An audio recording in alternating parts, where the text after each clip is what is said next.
Hello everyone. Welcome to my channel of English through Classics.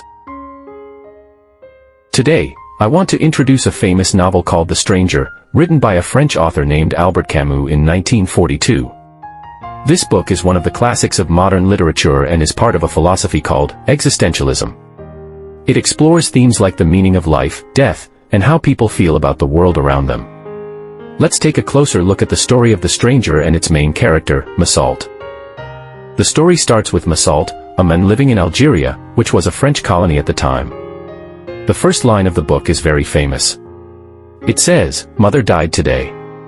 Or maybe yesterday, I don't know." This sentence sets the tone for the whole book. Massault seems cold and distant, even about his own mother's death. When he goes to his mother's funeral, he doesn't cry or show much emotion.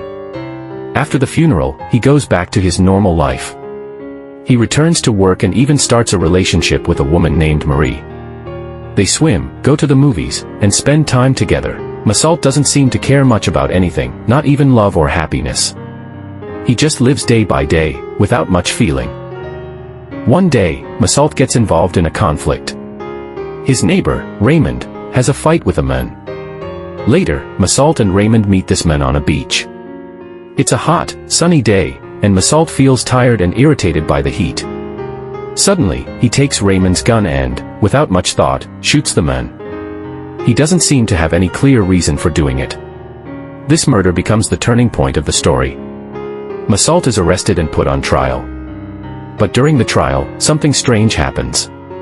The court doesn't focus much on the murder itself. Instead, they judge Massault for how he acted at his mother's funeral. They see him as a cold and heartless person because he didn't cry when his mother died.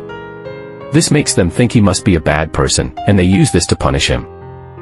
In the courtroom, the prosecutor talks a lot about Massault's behavior.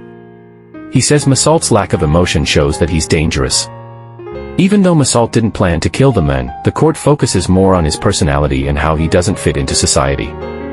To them, he seems strange, or like an outsider to their social norms.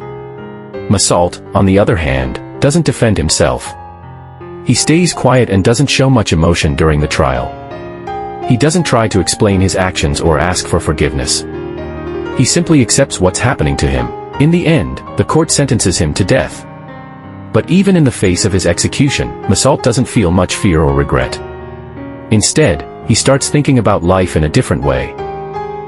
As Massault waits for his execution, he begins to reflect on life and death. He realizes that life doesn't have any grand meaning. People live, they die, and the universe goes on. But he doesn't feel sad or angry about this. In fact, he feels a kind of peace. Massault accepts that the world is indifferent, and so is he. At the end of the story, Massault finds comfort in the idea that everyone will die someday, and that's just part of life. He understands that he can't change his fate, but he can face it with acceptance. So, what's the message of The Stranger? Camus wanted to show how life doesn't always have a clear purpose or meaning. The novel is part of a philosophical movement called absurdism. This means that the universe is random, and sometimes things happen without a good reason. Camus believed that even though life can be absurd, we should still live it fully and honestly, without pretending it's something it's not. In The Stranger, Massault represents this idea. He doesn't try to find deep meaning in his actions. He lives simply, without lying to himself or others. Even though society judges him for this, Massault stays true to his own understanding of the world. The Stranger is a novel that makes us think about the way we live and what we value. It asks us tough questions. Should we try to find meaning in everything? Or is it better to accept life as it is, without trying to change it? These are big ideas, but they're important for understanding how people think about life and death. If you're interested in stories that make you reflect on deeper ideas, The Stranger is a great book to read. Even though it's short, it has a lot to say about human nature and how we face the world around us. Thanks for listening. See you next time.